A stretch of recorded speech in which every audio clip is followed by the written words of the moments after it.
ప్రధాని నరేంద్ర మోదీ ఎప్పుడైతే హైదరాబాద్ మీటింగ్లో బంగారం కొనుగోలు చేయడం ఆపండి అని పిలుపునిచ్చారో అప్పటి నుంచి బంగారం మీద పెద్ద ఎత్తున అనేక వార్తలు హల్చల్ చేస్తా ఉన్నాయి. భారతదేశంలో బంగారం ఉత్పత్తి పెద్దగా లేదు. మన వినియోగంలో కనీసం 3% కూడా బంగారం భారతదేశంలో ఉత్పత్తి అవ్వడం లేదు. ఏటా 850 నుంచి 900 టన్నుల బంగారం దిగుమతి చేసుకోవాల్సి వస్తా ఉంది. అందులో ఒక 150 నుంచి 200 టన్నుల దాకా ఆభరణాలు తయారు చేసి ఎక్స్పోర్ట్ చేస్తున్నారు. కేవలం బంగారం ఆభరణాలు తయారు చేసి 6 లక్షల మంది ఉపాధి పొందుతూ ఉన్నారు. అయితే ఇటీవల కాలంలో బంగారం ధరలు విపరీతంగా పెరిగిపోయాయి. ఉక్రెయిన్ రష్యా యుద్ధం 4 సంవత్సరాలుగా జరుగుతూ ఉంది. ఇక అమెరికా ఇజ్రాయెల్ ఇరాన్ యుద్ధం ఎప్పుడు ముగుస్తుందో తెలియదు. 2032 దాకా కూడా జరగవచ్చు. ఆ యుద్ధం శాంతి ఒప్పందానికే కనీసం దారి తీయడం లేదు. సీజ్ ఫైర్ మీద సంతకాలు చేయడానికే ట్రంప్ రకరకాల వేషాలు వేస్తూ ఉన్నారు. దీంతో పశ్చిమాసియాలో యుద్ధం కూడా ఇప్పట్లో ముగిసే అవకాశం లేదు. మరొక వైపు తాజాగా ఇజ్రాయెల్ లెబనాన్ మీద దాడులు పాల్పడుతోంది. ఈ విధంగా భౌగోళికంగా పరిస్థితులు చూస్తూ ఉంటే బంగారం ధరలు దిగొచ్చే అవకాశాలు లేవు. భారత్ ప్రతి సంవత్సరం 850 నుంచి 900 టన్నులు బంగారం దిగుమతి చేసుకుంటూ అందుకు 12 లక్షల కోట్ల రూపాయల పైగా విదేశీ మారక ద్రవ్యాన్ని ఆ స్విట్జర్లాండ్కో ఆఫ్రికా దేశాలకో చెల్లించాల్సి వస్తూ ఉంది. దీంతో భారత్లో ట్రేడ్ డెఫిసిట్ విపరీతంగా పెరిగిపోయింది. కేంద్ర ప్రభుత్వం అలర్ట్ అయింది. ఇదే పరిస్థితి కనుక కొనసాగితే బంగారం దిగుమతులకి ఏటా మనం 12 లక్షల కోట్ల రూపాయలు ఖర్చు పెట్టుకుంటూ పోతే దేశంలో బంగారం నిల్వలు పెరుగుతాయి. దానివల్ల పెద్దగా ఉపయోగం ఉండదు. ఇప్పటికే భారతదేశంలో 35,000 టన్నుల బంగారం ఉంది. ప్రజల వద్ద, దేవాలయాల్లో, బ్యాంకుల వద్ద, ఆర్బీఐ వద్ద.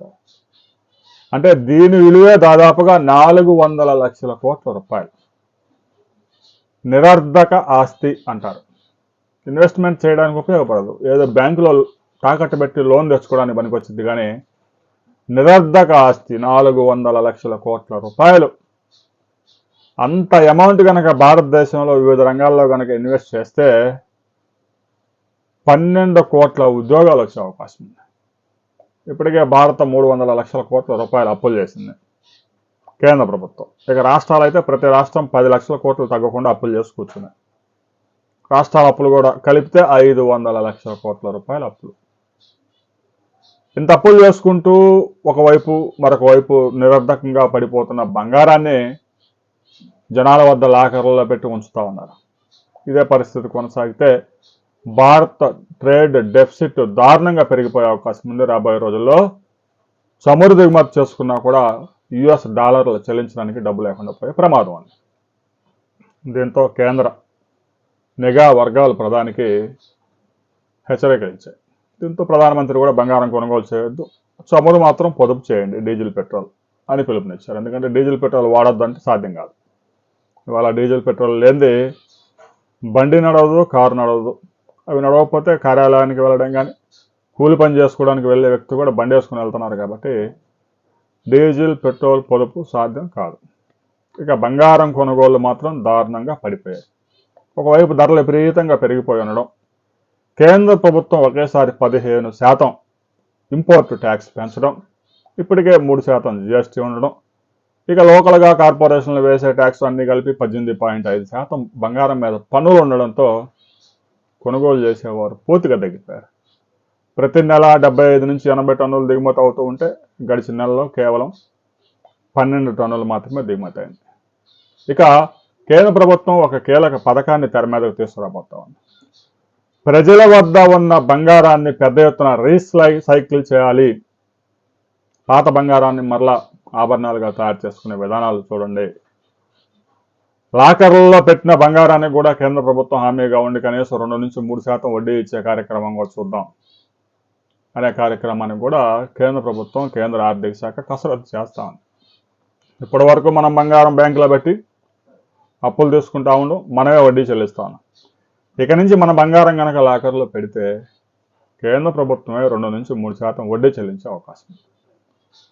ఇక పాత బంగారాన్ని ఎవరైతే రీసైకిల్ చేసుకుంటారో వారికి ట్యాక్స్ ఫ్రీ కూడా చేసే అవకాశాలు ఉన్నాయి. బంగారం దిగుమతులు తగ్గించాలంటే ఉన్న బంగారాన్ని బిస్కెట్ లాగా మార్చడం, దాన్ని బ్యాంకుల్లో పెట్టడం. రిజర్వ్ బ్యాంక్ కూడా ఇటీవల కాలంలో పెద్ద ఎత్తున 800 టన్నులు బంగారాన్ని ఉంటే అందులో 100 టన్నులు బంగారం అమ్మింది అనే వార్తలు కూడా హల్చల్ చేస్తూ ఉన్నాయి. కేంద్ర ప్రభుత్వం జనాల దగ్గర ఉన్న బంగారాన్ని మొత్తాన్ని బ్యాంకులకు తరలించి లాకర్లకు తరలించే కార్యక్రమం చేస్తూ ఉంది, బలవంతంగా తీసుకుపోతా ఉందని కొన్ని వార్తలు వస్తూ ఉన్నాయి. అందులో నిజం లేదు. ప్రజల అనుమతి లేకుండా 1 గ్రాము బంగారాన్ని కూడా కేంద్ర ప్రభుత్వం ఉపయోగించుకోవడానికి సిద్ధంగా లేదు. గతంలోనే 5 years back gold sovereign bonds తీసుకొచ్చారు, మంచి రిటర్న్స్ వచ్చాయి. ₹1,00,000 పెట్టుబడులు పెట్టిన వారికి మరో ₹4 లక్షల అదనంగా ఆదాయం వచ్చింది కేవలం 5-6 సంవత్సరాల్లో. అలాంటి పథకాలు ఇప్పుడు సాధ్యం కాకపోయినా తాజాగా గోల్డ్ డిపాజిట్ స్కీమ్ ఒకటి రాబోతా ఉంది. ఎవరైతే బంగారాన్ని తీసుకెళ్లి లాకర్లో ఉంచితే వారికి కొంత వడ్డీ, కొంత ఆదాయం వచ్చే విధంగా కేంద్ర ప్రభుత్వం ఒక స్కీమ్ని సిద్ధం చేస్తూ ఉంది. త్వరలోనే దాని వివరాలన్నీ కేంద్రం స్పష్టంగా వెల్లడించే అవకాశం ఉంది.